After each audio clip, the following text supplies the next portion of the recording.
Culture et patrimoine du judaïsme, une émission présentée par Emmanuel Attias. Chers auditeurs, bonjour. Aujourd'hui, nous sommes en communication avec la journaliste Valérie Pérez-Henouchi.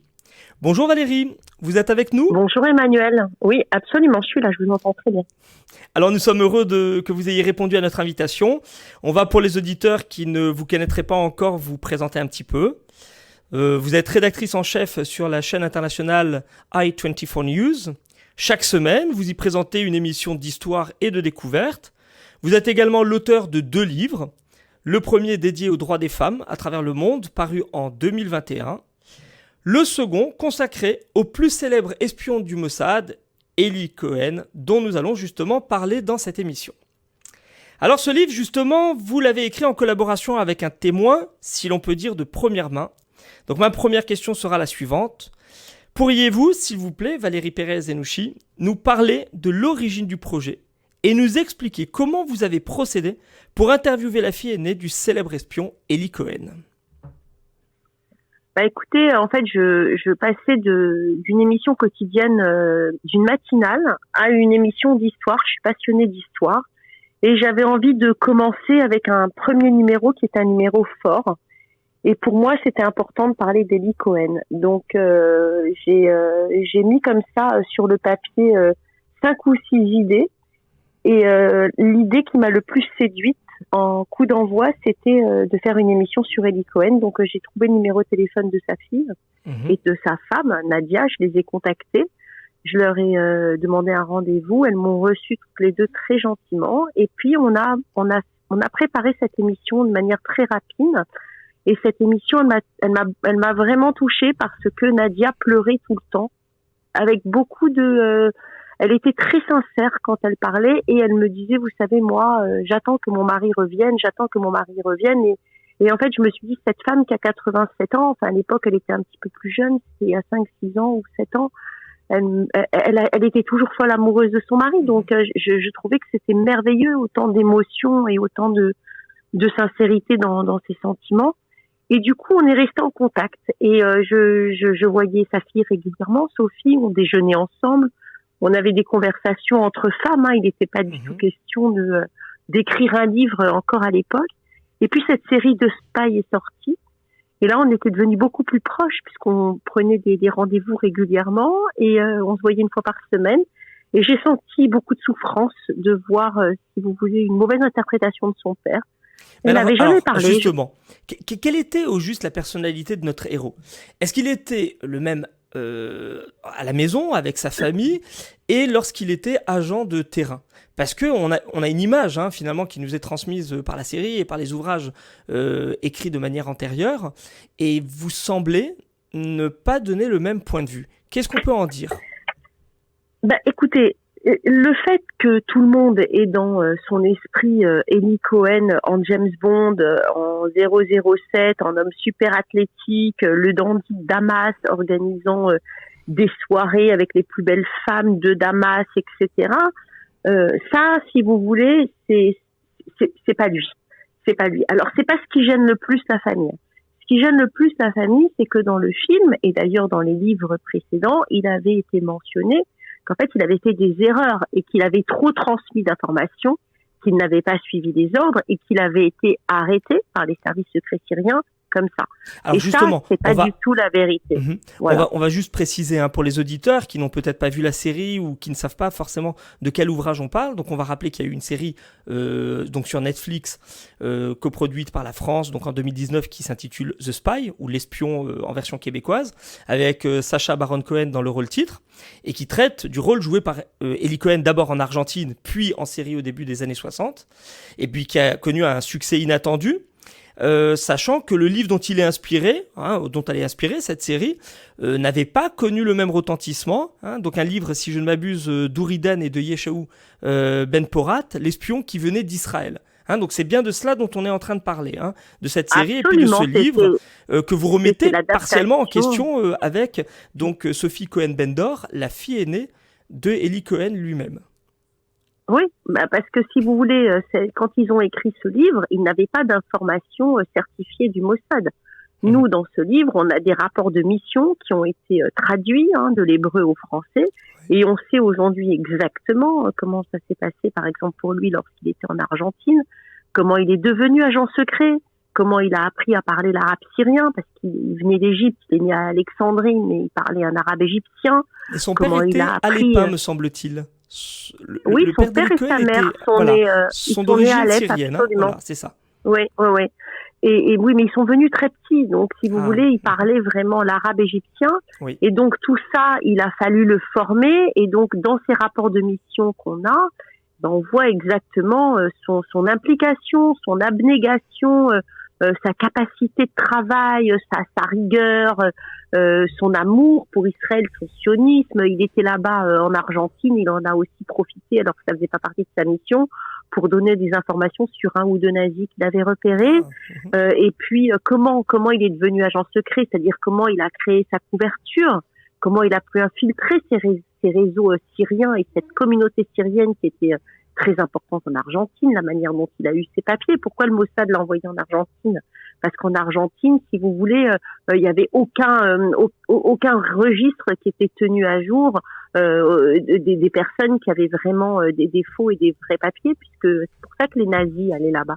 On pouvait rentrer et sortir, c'était comme un gruyère. Donc lui, il a obtenu des vrais papiers et il a pu s'imprégner de sa nouvelle couverture pour pouvoir après être envoyé en Syrie. Alors on sent justement dans le livre qu'il ne s'agit pas simplement d'une interview d'une enfant qui était somme toute assez jeune, puisqu'on le rappelle, elle a à peu près 5 ans lors du décès de son père en Syrie, qui a été pendu en place publique de façon très médiatisée. Et donc c'est une enfant tourmentée qui livre un témoignage qui reste quand même celui d'une enfant, mais au-delà de ce point de vue très personnel de la famille, donc de la maman et de la fille qui a été interviewée, vous avez mené, comme on l'entend dans votre propos, une véritable enquête de terrain à travers les documents, notamment un certain nombre de documents qui ont été, si on le comprend bien, récemment déclassifiés. Oui, les derniers datant du mois de décembre dernier, donc il n'y a même pas un mois. Mais si vous voulez, ce livre, c'est l'histoire évidemment d'Eli Cohen, avec le maximum d'exactitude sur les faits, comme vous le dites, avec une enquête, avec des documents qui n'avaient jamais été révélés au public avant, avec des questions auxquelles enfin on peut répondre alors qu'elles étaient sans réponse. Et puis il y avait beaucoup de fantasmes et de fantaisies autour de cette histoire d'Eli Cohen, mais c'est aussi l'histoire de cette fille, de cette petite fille qui vit cette histoire qui n'est pas commune du tout.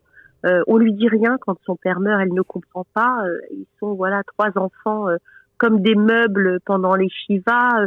Elle doit faire sa propre enquête elle-même et essayer de mettre les pièces du puzzle ensemble pour comprendre que son père est mort, avec des gens qui l'arrêtent dans la rue et qui lui disent mais ma pauvre petite, comment tu vas faire, etc. Là, elle comprend qu'il y a quelque chose qui ne va pas.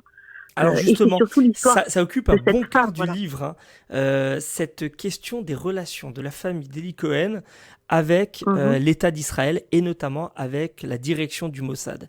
Et on voit que selon le directeur, déjà les choses ne se passent pas de la même manière, selon le Premier ministre non plus. Il y a un rapport très particulier avec Golda Meir au début des années 70 qui n'est pas le même du tout que celui entretenu avec la direction précédente. Est-ce que vous pourriez nous en dire un mot sur ces relations qui ont souvent été épineuses, difficiles, et qui semblent au moins aussi secrètes que finalement la situation de terrain vécue en mission par l'agent Eli Cohen? Si vous voulez, en fait, j'ai été très surprise, moi, d'apprendre lors de mes conversations avec Sophie que cette famille était très pauvre. C'est-à-dire que quand le père était en Syrie, il y avait un agent du Mossad, que sa mère appelait l'ange noir, qui venait une fois par mois leur déposer une enveloppe. Et ce qu'il y avait dans l'enveloppe, c'était vraiment pas suffisant pour eux pour vivre. Ils savaient pas ce qu'ils allaient manger du jour au lendemain. Elle avait que 2 robes et une paire de chaussures. C'est des gens qui vivaient vraiment...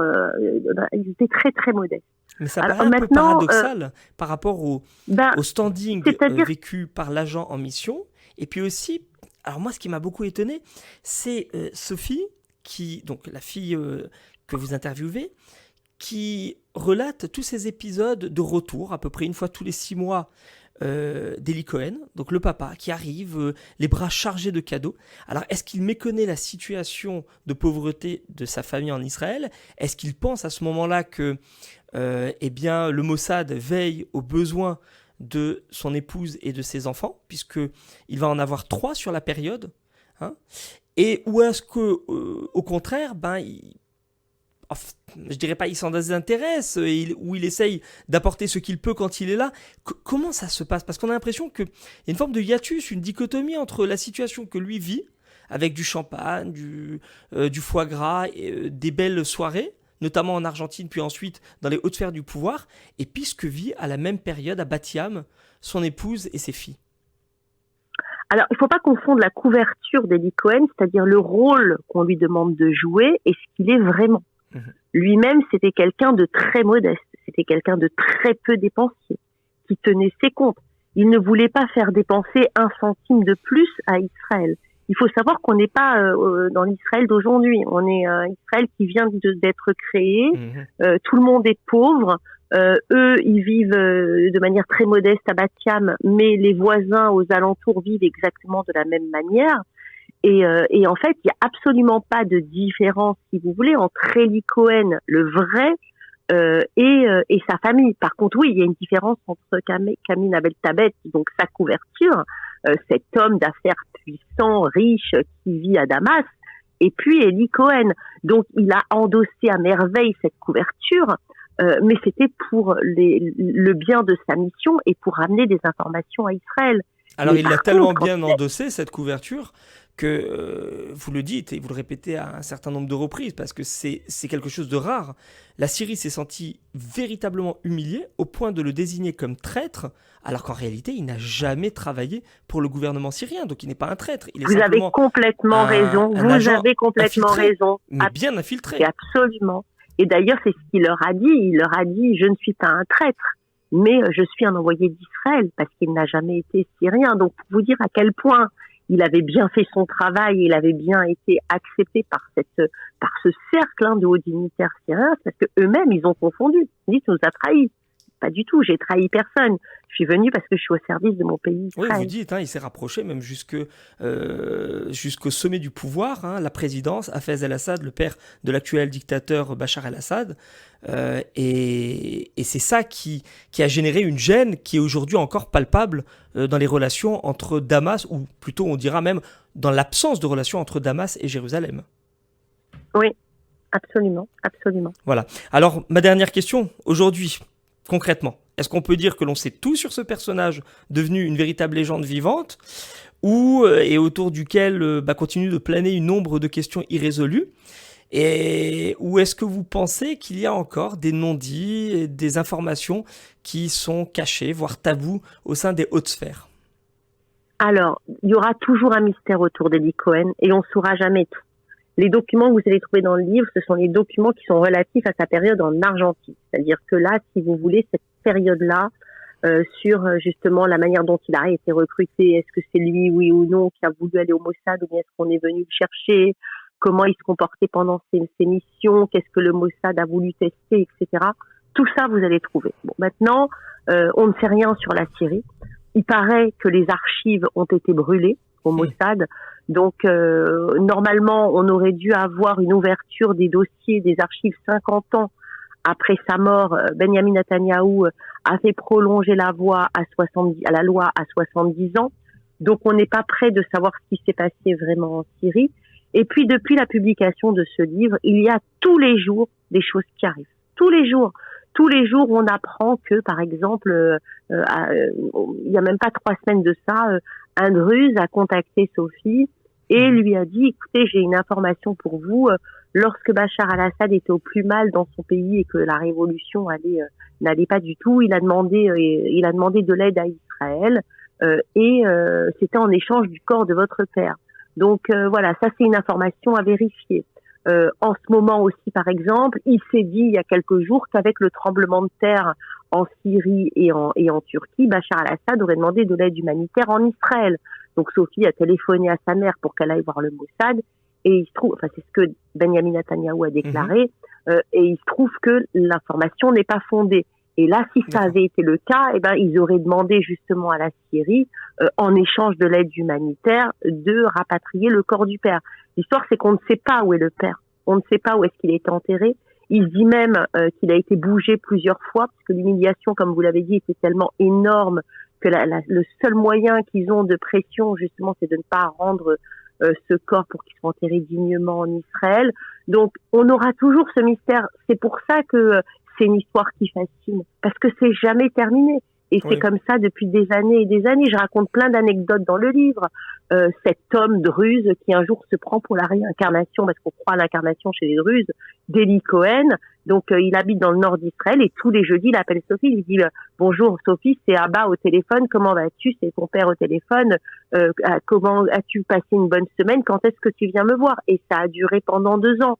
Donc voilà, des choses comme ça qui sont surprenantes. Une femme qui a enterré Eli Cohen dans un cimetière et qui est sûre que c'est son mari. Et elle va tous les vendredis le voir et pleurer. Et voilà, elle est sûre d'avoir été Donc on peut mariée dire 60 ans plus tard, le mystère reste entier. On a une mission qui se poursuit, malgré le décès du protagoniste principal. Et finalement, il reste dans toutes les consciences, dans toutes les mémoires. C'est une manière pour nous de le maintenir vivant d'une certaine façon. Voilà. Et ben écoutez, on vous remercie beaucoup pour cette interview, Valérie Pérez-Henouchi. On rappelle que le livre vient de sortir donc ce mois-ci. C'est un ouvrage qui moi m'a beaucoup touché parce qu'il est écrit, on le sent, avec le cœur, mais avec une méthodologie implacable de journaliste de terrain. Voilà, on vous remercie et on espère vous recevoir dans une émission suivante, peut-être pour un autre livre. Au revoir, il y a d'autres Pérez-Henouchi. révélations sur Eli Cohen. À bientôt, au revoir. À bientôt, au revoir. Culture et patrimoine du judaïsme, une émission présentée par Emmanuel Attias.